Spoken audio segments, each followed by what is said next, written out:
You're sitting on a wooden bench on Main Street, USA. It's 10 p.m. Around you, tired families drag sleepy children toward the main exit. Pink balloons drift away. A little boy is crying because he doesn't want to leave. A mother carries a tote bag with Mickey ears she bought for $32 at the entrance. Colored paper confetti still litters the ground. Stepped on and forgotten. You don't move. Not because you're tired, but because you're thinking. You've spent the last 3 days sleeping in your van in the park's outer parking lot. Bank account at $184. Credit card blocked since Tuesday. Eviction notice that came by email last week. You have nowhere to go. You have no one to call. But in here it's different. The smell of caramel popcorn still hangs in the air. Christmas lights blink along the facades of painted cardboard and colored plaster. A choir song plays from some speaker hidden inside the fake wall of a fake ice cream shop in a fake city. The idea comes without you asking for it. The park covers 85 acres, 43 million visitors per year, 372 surveillance cameras placed at calculated angles, 14 restaurants, 27 stores, 32,000 employees Disney calls cast members because inside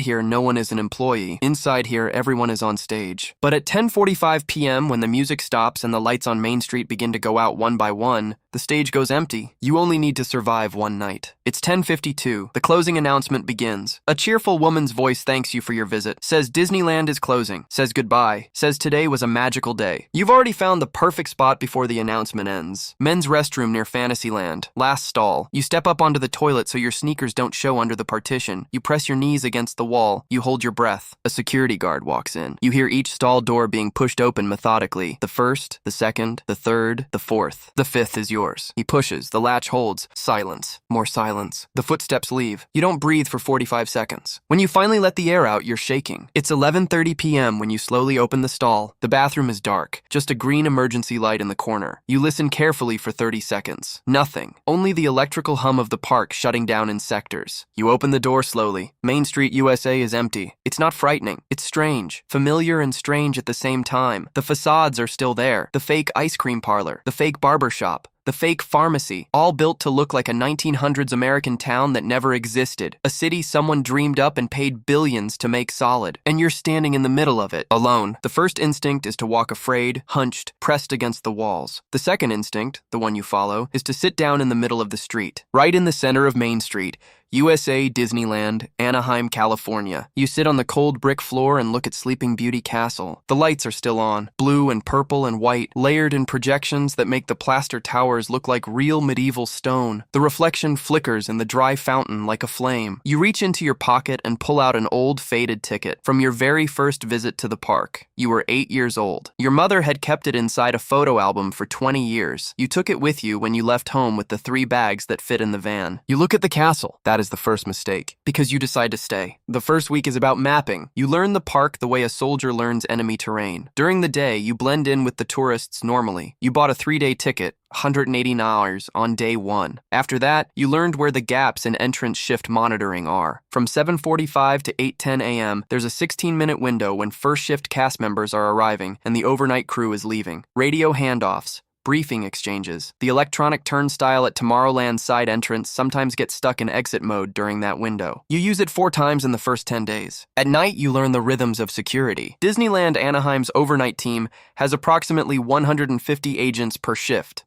They run systematic sweeps in 3 waves. The first sweep begins at 10:30 p.m., immediately after closing. The second at 11:45 p.m. The third and final at 12:30 a.m., the fastest and least thorough, because by then everyone assumes the park is already clean. But sweeps follow routes, and routes can be memorized. For the first several days, you sleep on Tom Sawyer Island. The island sits in the center of the rivers of America, an artificial canal just 26 inches deep at the shallowest edge, near Adventureland, accessible only by raft during the day. At night, you swim. The water in October is around 61 degrees Fahrenheit. The crossing takes 40 seconds. On the island, there's an artificial cave called Fort Wilderness. At night, empty, dry, dark. No interior cameras. Disney intentionally keeps the island wild as part of the theming. You sleep in a $28 sleeping bag from Target. The island has Wi-Fi, signal bleeding from the main park. You charge your phone on a cable attached to the fake stone wall near the cave entrance, plugged into a maintenance outlet park engineers built in and forgot to cover. You spend the first 5 days convinced you're about to be caught at any moment. On day 6, you start thinking maybe you won't be. That is the second mistake. Food is the easiest problem to solve. You learn where the restaurant disposal areas are, not the guest-facing trash cans. The backstage ones, the service areas directly behind the colorful facades, where cast members rest, smoke, store their costumes,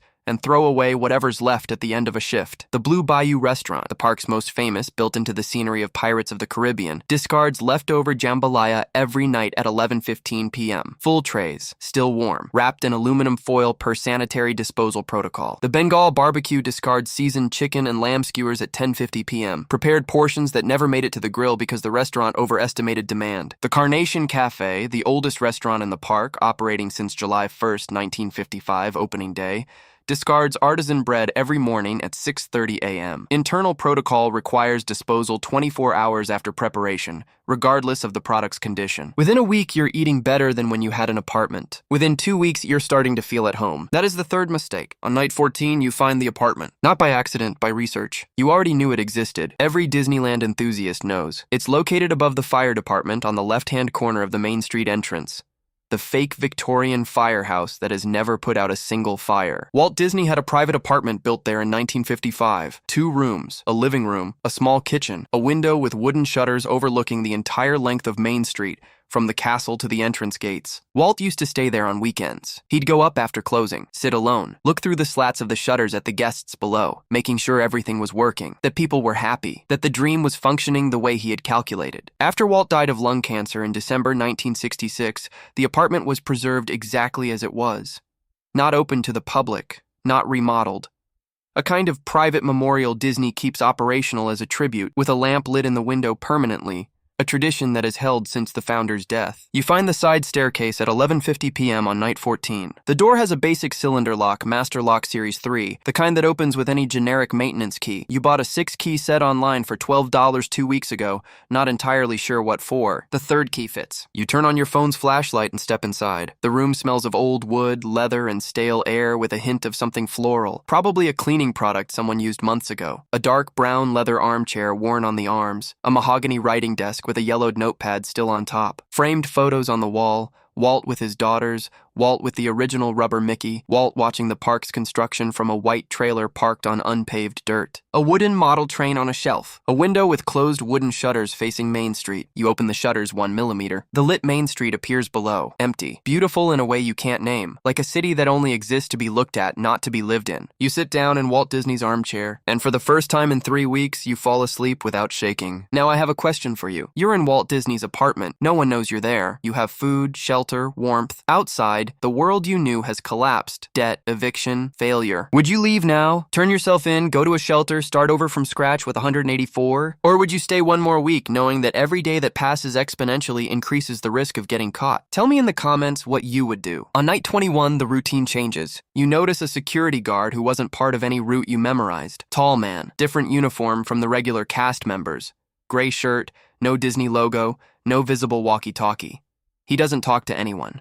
Doesn't check lists on a tablet, doesn't seem to be patrolling anything. He just walks, stops, watches. You spot him for the first time near Fantasyland around midnight. The next night, he's near the rivers of America, looking at the dark water. The night after that, he's standing at the corner of the fire department, his back to the staircase. He never looks in your direction, but you feel, in a way you can't rationally explain, that he knows exactly where you are. On night 23, you find something that shouldn't be there. A brand new surveillance camera, installed in the side corridor of the fire department. The installation box, white cardboard with the Axis Communications logo, an IP camera manufacturer, is still on the floor, folded, waiting to be thrown away. The screw on the camera housing has the shine of new metal, not a single scratch of oxidation. It was installed within the last 48 hours. You calculate in silence, leaning against the interior wall of the apartment, looking through the shutter slats. Someone noticed the inventory discrepancies at the restaurants. An automated inventory system flagged anomalous patterns, specific portions disappearing at recurring times from specific backstage locations. Disney rolled out facial recognition integrated into its security cameras in 2019,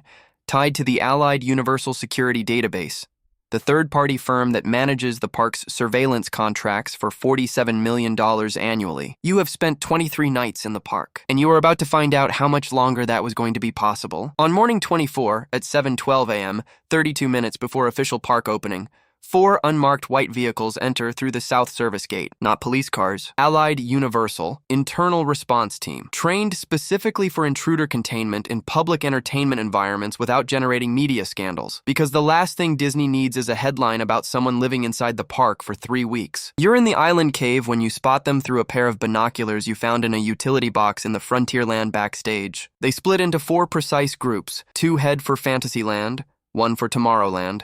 1 walks directly, no hesitation, no consulting a map, toward the rivers of America, straight for the raft dock. You have 45 seconds. You grab the sleeping bag, fold it in half, tucked under your arm. The faded ticket falls from your hand and hits the fake stone floor of the cave. You hear the faint thud of old paper on the ground. You don't stop to pick it up. You run to the edge of the island and jump into the water. 54 degrees Fahrenheit on this November morning. Colder than you calculated. The sleeping bag soaks through instantly and gets heavy as lead. You let it go. 20 meters. 30. The service path along Adventureland appears. Gray concrete. No cameras at this specific angle. You pull yourself out of the water dripping, bare feet slapping on cold concrete. And there is a man standing 6 feet away from you, the gray shirt. He is not running. His hand is not on a radio. He's standing still, hands in his pockets, looking at you with an expression you can't classify. Not anger, not surprise. Something almost like recognition. He doesn't say a single word, makes no gesture at all, except one deliberate, slow movement, a single step to the side, opening a 2-meter gap between him and the service gate at the south edge of the park. You don't understand why. Maybe you never will. You run. The service gate has 2 locks. You spent 10 days watching this emergency exit and planning this moment without believing it would ever come. The generic key opens the second lock in 4 seconds. You force the first lock with your shoulder using everything you have. You fall through to the other side. Employee service parking lot. Ordinary cars. Cold November morning light. The smell of exhaust and wet asphalt in Anaheim, California. You walk to the van, Lot C, where it has been for 24 days. You get in. Turn the key. The dashboard shows $14 left in gas. And you drive away. 23 nights. That's how long you secretly lived inside Disneyland,